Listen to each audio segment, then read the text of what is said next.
La civilisation moderne croit avancer vers un avenir glorieux de progrès technologique illimité. Mais Helena Blavatsky, si elle pouvait observer notre époque de smartphones omniprésents, de tours de diffusion couvrant la planète comme un réseau invisible de rayonnements pulsés et de milliards de personnes hypnotisées par des écrans lumineux pendant la plupart de leurs heures d'éveil, reconnaîtrait immédiatement les signes d'une catastrophe spirituelle d'une ampleur que la grande majorité ne peut même pas concevoir, car la capacité même de percevoir les dimensions cachées de la réalité a été systématiquement détruite par une technologie qui promettait la libération et l'autonomisation. La relation entre la technologie moderne et le corps éthérique humain n'est pas une question de spéculation philosophique abstraite ou de métaphore poétique sur la déconnexion spirituelle, mais représente une dynamique énergétique absolument concrète, qui se produit en ce moment sur les plans subtils de chaque personne qui porte un téléphone portable dans sa poche, qui dort avec un routeur Wi-Fi allumé dans la pièce voisine, qui passe 8, 10 ou 12 heures par jour baigné dans des champs électromagnétiques artificiels, tandis que son attention consciente est fragmentée en milliers de morceaux par des algorithmes conçus spécifiquement pour capturer et monopoliser, chaque seconde disponible, de la conscience humaine. Blavatsky a enseigné avec une clarté sans compromis que l'être humain n'est pas seulement ce corps physique dense que nous voyons avec nos yeux charnels, mais est en fait une structure complexe de multiples véhicules de conscience s'interpénétrant, chacun composé de matière dans différents états de raffinement vibratoire, et parmi ces véhicules, le corps éthérique occupe une position absolument cruciale, car il fonctionne comme le pont vivant qui relie la conscience immortelle au tissu. Physics mortel, l'intermédiaire sans lequel il ne pourrait y avoir de vie consciente dans la matière dense. Ce corps éthérique, également appelé double éthérique ou corps vital dans les différents systèmes ésotériques étudiés et synthétisés par Blavatsky, n'est pas une invention théorique de mystiques imaginatifs, mais une véritable structure anatomique qui peut être perçue directement par ceux qui ont développé une vision clairvoyante, apparaissant comme un champ lumineux d'énergie vitale qui imprègne complètement le corps physique et s'étend quelques centimètres au-delà de la surface de la peau, palpitant avec des rythmes qui correspondent aux processus vitaux de l'organisme, et changeant constamment de couleur et luminosité selon les états de santé, d'émotion et de conscience. Ce véhicule éthérique est composé de matière dans des états que la physique matérialiste ne reconnaît pas encore officiellement, mais qui sont aussi réels que les atomes et les molécules du corps physique, des états de matière qui vibrent à des fréquences plus élevées que celles du solide, du liquide et du gaz, mais qui appartiennent toujours au plan physique, lorsqu'il est compris dans son intégralité, au lieu de la version tronquée que la science matérialiste accepte comme réalité complète. Le corps éthérique fonctionne principalement comme un véhicule par lequel les énergies vitales cosmiques, que les traditions Blavatsky et orientales appellent prana, sont absorbées de l'environnement, traitées et distribuées à tous les organes et systèmes du corps physique, maintenant les processus vitaux en fonctionnement constant depuis la naissance jusqu'à la mort. Sans le bon fonctionnement du corps éthérique, le corps physique mourrait tout simplement, car aucune quantité de nourriture, d'eau ou d'oxygène ne peut à elle seule maintenir la vie sans cette énergie vitale subtile qui circule à travers les canaux éthériques et dynamise chaque cellule, avec la force animatrice qui distingue la matière vivante de la matière morte. En plus de servir de conducteur d'énergie vitale, le corps éthérique fonctionne également comme moyen par lequel les sensations physiques sont transmises du corps dense au véhicule supérieur de conscience et par lequel les commandes volontaires des véhicules supérieurs sont transmises au système nerveux physique, permettant le mouvement et l'action intentionnelle dans le monde matériel. Toute perturbation ou dommage du corps éthérique entraîne inévitablement des conséquences qui se manifestent par des maladies physiques, une fatigue chronique, des déséquilibres neurologiques, une fragmentation de la conscience et toutes sortes de problèmes que la médecine matérialiste tente de traiter au niveau physique sans jamais reconnaître que la cause profonde se produit à un niveau énergétique plus subtil que ces instruments ne peuvent pas détecter. Et c'est précisément dans ce corps éthérique délicat et absolument essentiel que la technologie moderne fait des ravages d'une ampleur qu'il serait difficile d'exagérer, interférant avec son fonctionnement naturel de tant de manières simultanées que la structure énergétique de l'être humain moyen contemporain se trouve dans un état de perturbation chronique qui aurait été considéré comme pathologique et alarmant par toute culture ancienne possédant la connaissance des corps subtils et des lois qui régissent leur santé. La première et la plus évidente manière. L'agression technologique contre le corps éthérique provient des champs électromagnétiques artificiels qui imprègnent complètement l'environnement moderne, champs qui n'existaient tout simplement pas dans la nature, jusqu'à ce que l'humanité commence à produire de l'électricité et à l'utiliser pour alimenter des milliards d'appareils qui émettent constamment des rayonnements à des fréquences et des intensités complètement étrangères à l'environnement, naturel dans lequel le corps éthérique humain a évolué pendant des millions d'années. Blavatsky a expliqué que le corps éthérique est essentiellement un champ organisé de forces électromagnétiques subtiles, une matrice énergétique qui maintient des modèles spécifiques de vibrations et de flux qui sont nécessaires pour qu'il fonctionne correctement comme médiateur entre la conscience et la matière. Et lorsque ce champ délicat est constamment bombardé par le rayonnement électromagnétique artificiel des téléphones portables transmettant des données directement contre le crâne, des routeurs Wi-Fi remplissant chaque centimètre cube de l'espace domestique d'ondes radio pulsées,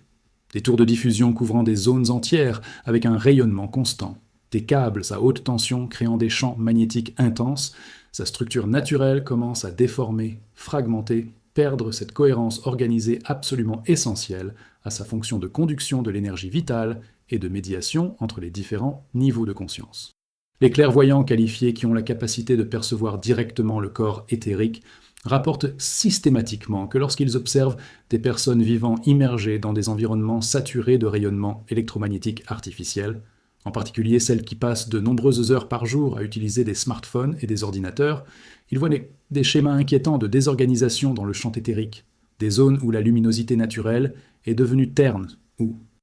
ternie, des régions où le flux d'énergie est bloqué ou déformé, et souvent des trous ou des déchirures dans la structure à travers lesquelles l'énergie vitale s'échappe. Constamment, créant ces états de fatigue et d'épuisement chronique qui sont si courants dans la vie moderne et auxquels aucune quantité de sommeil ou de repos physique ne peut complètement remédier, car le problème ne se situe pas au niveau physique, mais au niveau éthérique, où la capacité même d'absorber et de distribuer l'énergie vitale a été compromise. La science matérialiste a timidement commencé à admettre qu'il y avait peut-être un problème avec une exposition constante aux rayonnements électromagnétiques, en menant des études qui recherchent des preuves de dommages cellulaires directs ou d'un risque accru de cancer. Mais même lorsque ces études trouvent des corrélations troublantes, la réponse institutionnelle consiste invariablement à minimiser et à rationaliser, car admettre la véritable étendue du problème nécessiterait de remettre fondamentalement en question l'ensemble de l'infrastructure technologique sur laquelle la civilisation moderne est construite. Et même ces études limitées restent complètement aveugles à la dimension plus profonde du problème, à savoir les dommages qui se produisent dans le corps éthérique, car la science matérialiste ne reconnaît même pas l'existence de ce corps subtil, et ne dispose donc ni de concepts, ni d'instruments pour enquêter sur ce qui se passe à ce niveau de réalité. Blavatsky prévient que cet aveuglement institutionnalisé ne rend pas le corps éthérique moins réel, ni les lois qui régissent sa santé moins opérationnelles. Il rend simplement l'humanité moderne complètement vulnérable à la violation massive de ces lois, sans comprendre les conséquences de ce qu'elle se fait. Les lois spirituelles qui gouvernent les corps subtils opèrent avec la même fatalité que les lois physiques, et leur violation produit toujours des conséquences, non comme une punition divine, mais simplement comme le résultat mécanique de la perturbation de systèmes extrêmement délicats, qui dépendent d'une harmonie et d'un équilibre spécifique pour fonctionner correctement, et l'humanité moderne viole ces lois avec une intensité et à une échelle sans précédent dans toute l'histoire de l'évolution humaine sur cette planète. Mais les interférences électromagnétiques directes ne constituent que la couche la plus superficielle du problème,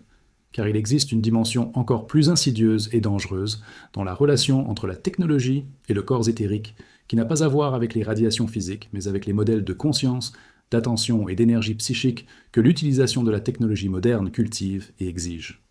Blavatsky a enseigné que le corps éthérique n'est pas une structure statique, mais répond dynamiquement aux états de conscience, s'étendant et devenant plus lumineux et cohérent lorsque l'attention est concentrée, présente et engagée dans l'expérience directe de la vie,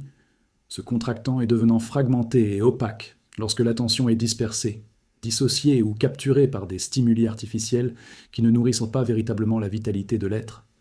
La technologie numérique moderne, et en particulier les plateformes de médias sociaux et les applications pour smartphones, a été délibérément conçue par des ingénieurs ayant étudié les neurosciences et la psychologie cognitive. Comportement dans le but explicite de capter l'attention humaine et de la retenir captive le plus longtemps possible, créant des boucles de récompenses dopaminergiques qui transforment l'utilisation de ces appareils en un comportement compulsif que les gens ne peuvent littéralement pas arrêter, même s'ils reconnaissent rationnellement que cela nuit à leur bien-être. Ce modèle d'attention constamment fragmenté, sautant frénétiquement d'une notification à l'autre, d'un stimulus à l'autre, faisant défiler sans fin les flux de contenu, sans jamais permettre à la conscience de s'approfondir, ou de s'installer sur quoi que ce soit assez longtemps pour créer une connexion ou une compréhension réelle, a des effets absolument dévastateurs sur le corps éthérique, qui commence à refléter cette fragmentation dans sa propre structure, perdant cette cohésion et cette stabilité naturelle qui lui sont nécessaires pour fonctionner correctement en tant que véhicule de la conscience incarnée.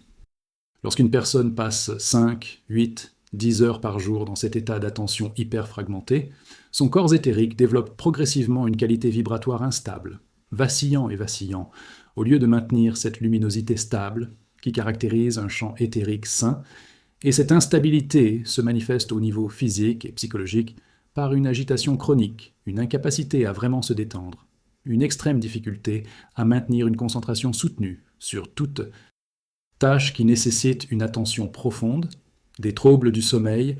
ou même lorsque le corps est au lit, l'esprit reste la course, l'incapacité de ralentir, et ce sentiment inquiétant est de plus en plus courant d'être toujours légèrement déconnecté de son expérience directe, comme s'il y avait une fine couche de verre ou de brouillard entre la conscience et la vie réelle qui se passe autour. Blavatsky a expliqué que le corps éthérique sert de véhicule à travers lequel nous sommes véritablement présents dans notre corps physique et dans le monde matériel, et que lorsque ce véhicule est perturbé et fragmenté, l'expérience de l'incarnation devient progressivement plus dissociée et irréelle, créant ce phénomène que la psychologie moderne appelle déréalisation ou dépersonnalisation, mais qui est en réalité un symptôme direct de dommages causés au corps éthérique qui n'est plus capable d'assurer de manière adéquate la connexion entre la conscience et la matière. Les enfants et les adolescents qui grandissent complètement immergés dans cet environnement de fragmentation technologique dès les premières années de leur vie développent des corps éthériques qui n'ont jamais établi de manière adéquate les modèles de cohérence et de stabilité qui devraient être naturels, ce qui entraîne une génération entière de jeunes confrontés à des niveaux d'anxiété, de dépression et de dissociation qui seraient considérés comme pathologiques selon n'importe quelle norme, historiques mais qui sont devenus si normalisés qu'ils sont traités comme une simple condition humaine plutôt que comme les symptômes d'une crise énergétique massive dans les corps subtils de pratiquement toute la population. La dimension temporelle de l'interaction entre la technologie et le corps éthérique mérite également attention, car les rythmes frénétiques qu'impose la technologie numérique sont totalement incompatibles avec les cycles naturels dans lesquels évolue le corps éthérique. Blavatsky a enseigné que le corps éthérique a besoin de périodes régulières de calme, de lenteur et de régénération pour traiter de manière adéquate les expériences de la vie éveillée et pour reconstituer les réservoirs de vitalité qui sont constamment drainés par l'activité consciente. La technologie moderne non seulement permet, mais encourage activement un état d'activation et de disponibilité constante, des notifications arrivant à toute heure du jour ou de la nuit, brisant toute tentative d'établir des limites temporelles. Une culture de travail qui attend des réponses immédiates aux emails et aux messages quelle que soit l'heure, des divertissements disponibles 24 heures sur 24, éliminant tout besoin naturel de s'arrêter et de se reposer quand il n'y a rien d'autre à faire. Lorsque le corps éthérique est chroniquement privé des périodes de calme régénérateur dont il a besoin pour achever ses cycles naturels de traitement et de reconstitution, ses réservoirs de vitalité commencent à s'épuiser progressivement, conduisant à des états d'épuisement qui vont bien au-delà de la simple fatigue physique, une sorte de fatigue existentielle, où la force vitale même qui anime l'organisme commence à diminuer, parce que les réservoirs éthériques sont constamment vides, n'ayant jamais l'occasion adéquate de se reconstituer. Cet épuisement chronique du corps éthérique est à l'origine de l'épidémie moderne d'épuisement professionnel, une condition que la médecine matérialiste traite principalement comme psychologique, mais qui est en réalité une crise énergétique sur les plans subtils, le corps éthérique n'étant littéralement plus capable de générer ou de maintenir les niveaux de vitalité nécessaires pour maintenir la conscience incarnée active, parce qu'on lui a trop demandé pendant trop longtemps sans aucun respect pour lui-même, leur rythme et leurs besoins inhérents. Le sommeil, qui devrait être une période sacrée de régénération profonde, au cours de laquelle le corps éthérique se sépare partiellement du corps physique et subit des processus spécifiques de réparation et de reconstitution qui ne peuvent pas se produire lorsque la conscience est éveillée et active, a été complètement saboté par la technologie moderne de plusieurs manières simultanées.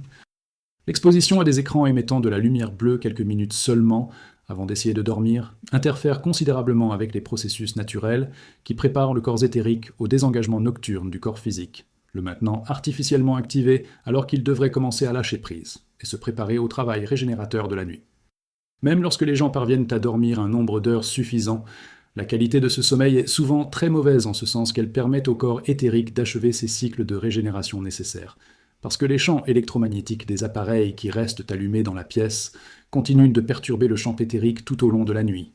et parce que l'esprit reste semi-conscient, préoccupé par toutes les informations et tous les stimuli qui ont été absorbés. Pendant la journée d'intense exposition technologique, incapable d'atteindre ces états profonds de quiétude dans lesquels se produit la véritable régénération éthérique.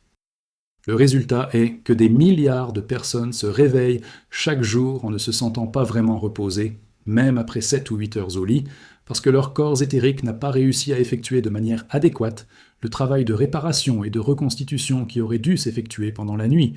et ce déficit de régénération s'accumule jour après jour, semaine après semaine, année après année, créant des déficits énergétiques chroniques qui finissent par se manifester par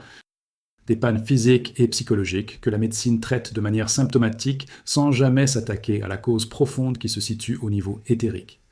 Blavatsky mettrait également en garde contre la manière dont le remplacement progressif des interactions humaines directes par des communications à médiation technologique atrophie les capacités naturelles du corps éthérique qui dépendent de la proximité physique et des échanges énergétiques directs entre les êtres humains.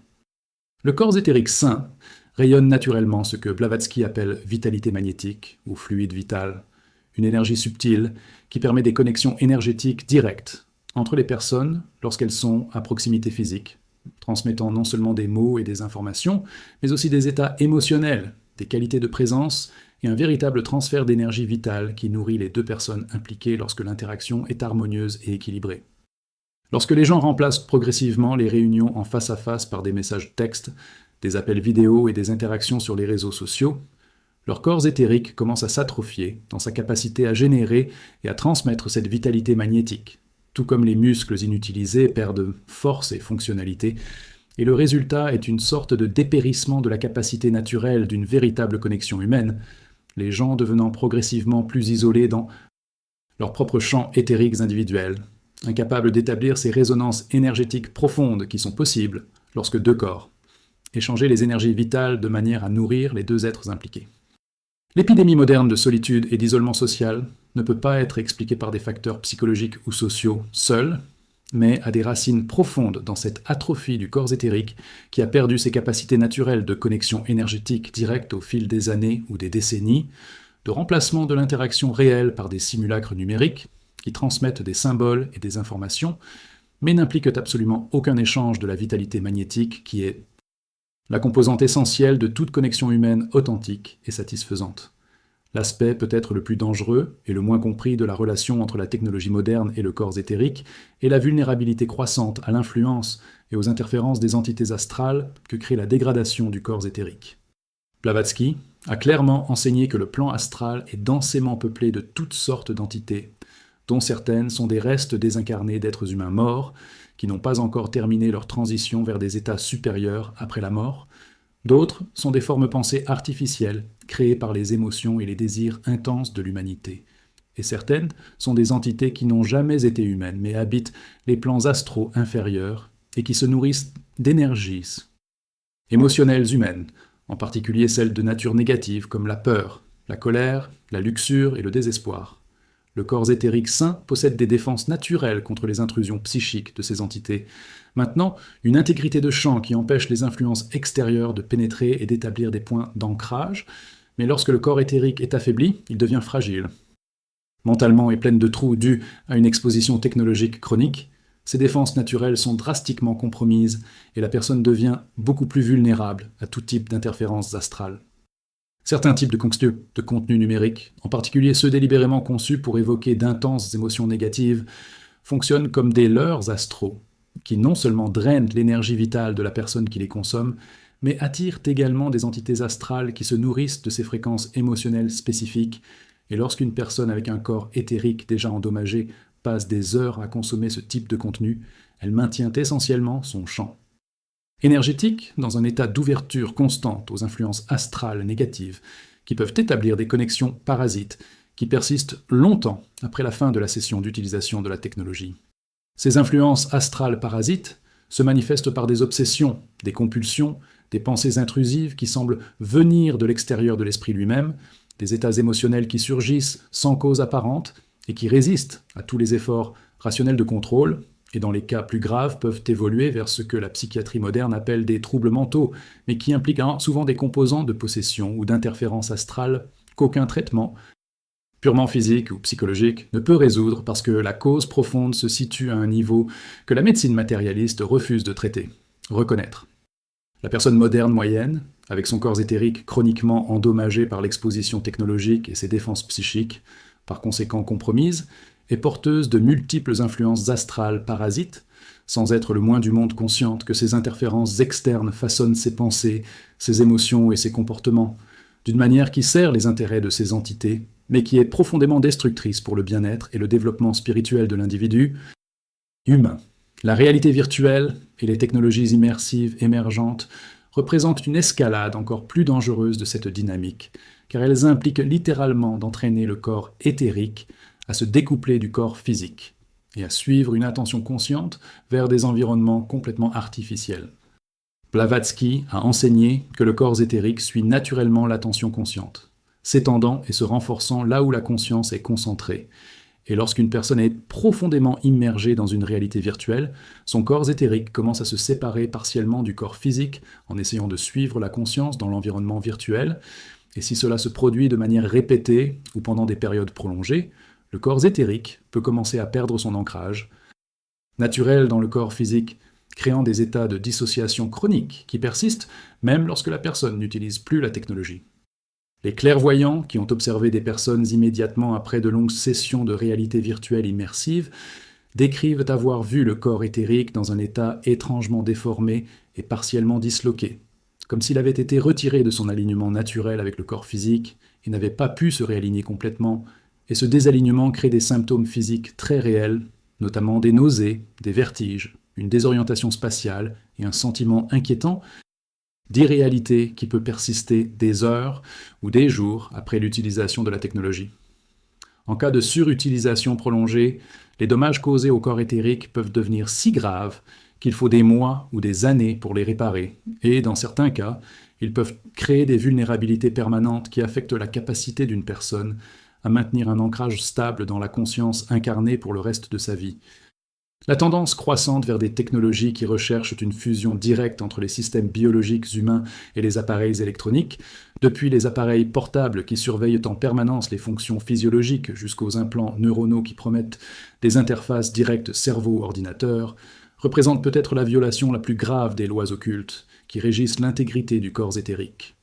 Blavatsky a averti que le corps éthérique maintient des limites très spécifiques qui sont essentielles à sa fonction de médiation entre la conscience et la matière, et que les violations de ces limites par l'introduction d'objets étrangers ou d'énergies artificielles directement dans les systèmes organiques peuvent créer des perturbations qui se propagent dans tous les corps subtils, de manière complètement imprévisible. Tout objet physique introduit dans le corps, qu'il s'agisse d'un tatouage, d'un piercing ou d'un implant chirurgical, représente déjà une intrusion que le corps éthérique doit accueillir et contourner, mais au moins ces objets sont inertes une fois placés. Ils ne continuent pas à perturber activement le champ énergétique après que le traumatisme initial d'insertion ait été traité.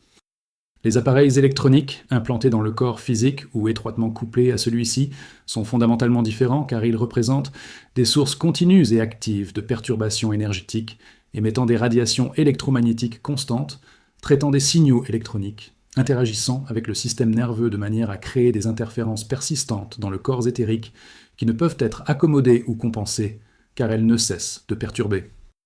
Les conséquences à long terme de ces technologies invasives sur les corps subtils sont complètement inconnues, car aucune personne ayant une capacité de clairvoyance adéquate ne les étudie systématiquement. Mais les principes occultes enseignés par Blavatsky suggèrent fortement que nous entrons dans un territoire extrêmement dangereux, créant potentiellement des dommages au corps subtils qui peuvent non seulement persister tout au long de la vie actuelle, mais qui peuvent laisser des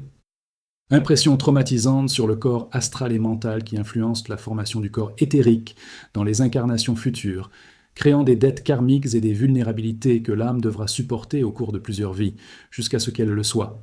peut-être enfin résolue. La question qui se pose avec une urgence croissante est de savoir si l'humanité est prête à reconnaître qu'il existe une dimension cachée de la réalité que ces instruments matérialistes ne peuvent pas détecter, mais qui est absolument réelle et qui fonctionne selon des lois qui doivent être respectées si nous voulons éviter des conséquences catastrophiques. Blavatsky insisterait sur le fait que la science matérialiste, opérant dans l'ignorance totale des corps subtils et des lois spirituelles qui régissent leur fonctionnement,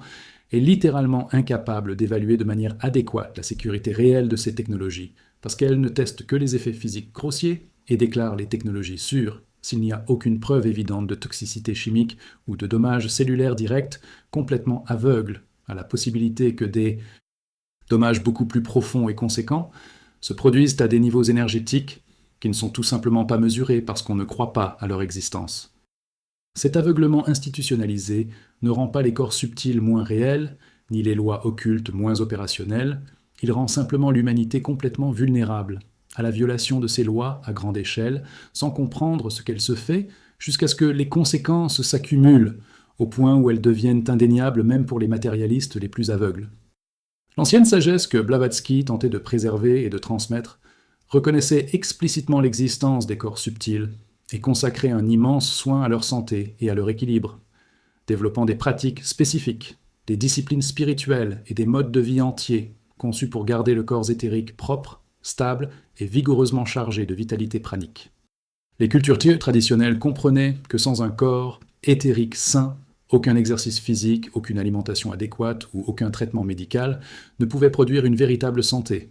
car la vitalité fondamentale dépend de la capacité du corps éthérique à absorber le prana cosmique et à le distribuer de manière appropriée dans tous les systèmes du corps. Les pratiques de respiration consciente, de méditation, de temps passé dans la nature à l'abri des influences artificielles, des rythmes de vie synchronisés avec les cycles naturels du jour, de la nuit et des saisons, servaient non seulement à des fins spirituelles abstraites, mais avaient également des fonctions très concrètes consistant à maintenir le corps éthérique dans des conditions optimales. Lorsque ces pratiques se sont abandonnées au profit de modes de vie complètement artificiels et médiatisés par la technologie, les conséquences sont inévitables et graves, même si elles mettent un certain temps à se manifester pleinement. Le rétablissement d'une relation saine entre l'humanité et la technologie nécessiterait premièrement une reconnaissance collective que le corps éthérique existe et que sa santé est aussi importante que la santé du corps physique. Deuxièmement, le développement d'une capacité généralisée à percevoir directement les effets que produisent les différentes technologies dans le domaine éthérique. Et troisièmement, le courage moral et politique de limiter drastiquement ou d'abandonner complètement les technologies qui s'avèrent profondément destructrices pour les corps subtils, même lorsqu'elles sont rentables ou pratiques selon les normes matérialistes. Blavatsky n'était pas contre la technologie en principe, mais contre une technologie développée dans l'ignorance totale des dimensions cachées de l'existence humaine et mise en œuvre sans aucune considération pour les conséquences spirituelles et énergétiques au-delà des effets matériels immédiats. Une civilisation véritablement sage ne développerait des technologies qu'après avoir été assurée par une enquête clairvoyante directe qu'elles ne violent pas les lois régissant le bien-être des corps subtils, et serait prête à sacrifier l'efficacité économique et la commodité matérielle en faveur de l'intégrité spirituelle et de la santé énergétique en cas de conflit. Mais la civilisation d'aujourd'hui fait exactement le contraire, sacrifiant volontiers la santé des corps subtils de milliards de personnes en échange de chaque nouveau gadget technologique et de chaque nouvelle forme de connectivité numérique sans le moindre achat. On s'inquiète de ce qui se perd dans ce processus de technologisation accélérée de l'existence humaine. Pour les individus qui ont pris conscience de ces vérités, la situation présente d'immenses défis pratiques, car il est pratiquement impossible de fonctionner pleinement dans la société moderne sans un certain niveau de participation à des technologies nocives pour le corps éthérique. Mais Blavatsky conseille que même s'il n'est pas possible d'éviter complètement l'exposition, il est absolument essentiel de prendre des mesures conscientes pour minimiser les dommages et créer des périodes régulières de récupération. Cela signifie établir des limites strictes autour de l'utilisation de la technologie, désigner des périodes spécifiques de la journée comme étant totalement exemptes d'appareils électroniques, créer des sanctuaires dans l'environnement domestique où aucune technologie n'est autorisée et où le corps éthérique peut se détendre complètement sans bombardement de rayonnement électromagnétique, protéger absolument l'environnement du sommeil contre toute intrusion technologique en retirant tous les appareils électroniques de la chambre et garantir qu'aucun champ électromagnétique artificiel ne perturbe les processus de régénération nocturne du corps éthérique. Cela signifie pratiquer régulièrement des jeûnes technologiques d'une journée entière ou idéalement plusieurs jours consécutifs pendant lesquels absolument aucun appareil électronique n'est utilisé et où l'on se permet simplement d'exister dans le monde naturel sans aucune médiation numérique, permettant aux corps éthériques de commencer à se réparer des perturbations accumulées. Cela signifie passer du temps délibérément dans la nature, en particulier dans des endroits éloignés de toute infrastructure technologique, où le champ éthérique peut absorber les énergies naturelles sans interférence artificielle et peut commencer à se souvenir de ces schémas naturels de fonctionnement qui ont été déformés par une exposition technologique chronique. Cela signifie cultiver des pratiques d'attention concentrée et de présence incarnée comme antidote direct à la fragmentation produite par l'utilisation de la technologie numérique, entraîner délibérément la capacité à maintenir une attention soutenue sur une seule chose pendant des périodes prolongées, à être complètement présent dans une expérience physique directe sans la distraction constante des appareils réclamant de l'attention. Plus fondamentalement, Blavatsky appellerait à un changement radical de conscience, à une prise de conscience de la réalité, selon laquelle nous sommes des êtres multidimensionnels dont le véritable bien-être dépend de manière critique de la santé des corps subtils, ce que la culture matérialiste nie complètement, et que pour servir adéquatement ces dimensions plus profondes de notre nature, il faut souvent dire non aux technologies et aux pratiques que la société entière qui nous entoure, nous, pousse à accepter comme inévitables et nécessaires. La personne qui comprend vraiment la relation occulte entre la technologie et le corps éthérique ne peut plus participer naïvement à la technologisation accélérée de la vie humaine, mais est obligée de faire des choix conscients, souvent difficiles et socialement gênants, basés sur une compréhension des conséquences invisibles, mais absolument réelles, que produit chaque interaction technologique sur les plans énergétiques subtils. Cela peut signifier accepter d'être considéré comme excentrique ou gênant par des personnes qui ne comprennent pas pourquoi quelqu'un refuserait d'être constamment disponible via un smartphone ou pourquoi quelqu'un insisterait sur des réunions en face à face plutôt que sur des appels vidéo, mais l'alternative est de sacrifier l'intégrité de son corps éthérique et toutes les capacités spirituelles qui dépendent de sa santé en faveur du conformisme social et de la commodité technologique, et pour quelqu'un qui comprend ce qui est réellement en jeu, ce n'est pas un compromis acceptable. Blavatsky mettrait également en garde contre la dimension karmique des choix que nous faisons en matière de technologie, soulignant que la connaissance entraîne toujours une responsabilité accrue. Une personne qui n'a jamais entendu parler du corps éthérique et qui l'endommage par une véritable ignorance crée des conséquences karmiques bien moins graves que quelqu'un qui comprend parfaitement ce qui se passe, mais choisit d'ignorer cette connaissance au profit de la commodité ou de la conformité. Une fois compris que le corps éthérique existe et que la technologie moderne l'endommage, continuer à participer sans esprit critique à des pratiques technologiques destructrices devient un choix conscient, donnant la priorité à la gratification et à la commodité temporaire plutôt qu'au bien-être évolutif à long terme, et l'univers ne laisse pas de tels choix sans conséquence. Les dettes karmiques créées par la négligence consciente du corps éthérique devront être payées, éventuellement dans des incarnations futures, où la personne naît avec un corps éthérique chroniquement faible ou endommagé, ou dans des situations où elle est obligée d'affronter directement les conséquences de la négligence de ces véhicules subtils dans des vies antérieures. Dans un contexte évolutif plus large, la question cruciale était de savoir si l'humanité utilise la technologie pour progresser vers une plus grande la conscience spirituelle, et le développement de capacités latentes supérieures, ou si cela permet à la technologie de devenir un obstacle massif qui bloque la prochaine étape nécessaire dans l'évolution de la race. Selon la vision théosophique, le but de l'évolution humaine n'est pas d'accumuler un pouvoir technologique sur le monde matériel, mais de développer les facultés spirituelles latentes qui permettront à la conscience humaine de transcender les limites de l'existence matérielle et de fonctionner consciemment sur les plans supérieurs de la réalité, en tant qu'entité pleinement divine. Tout ce qui facilite ce développement spirituel est aligné sur le flux évolutif, et tout ce qui l'obstrue représente une déviation dangereuse du chemin désigné par l'intelligence cosmique qui supervise l'évolution planétaire.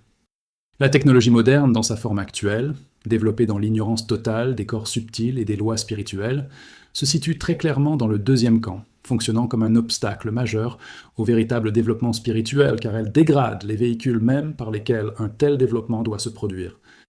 Une humanité avec des corps éthériques chroniquement malades et endommagés ne peut tout simplement pas avancer vers les étapes suivantes de l'évolution spirituelle,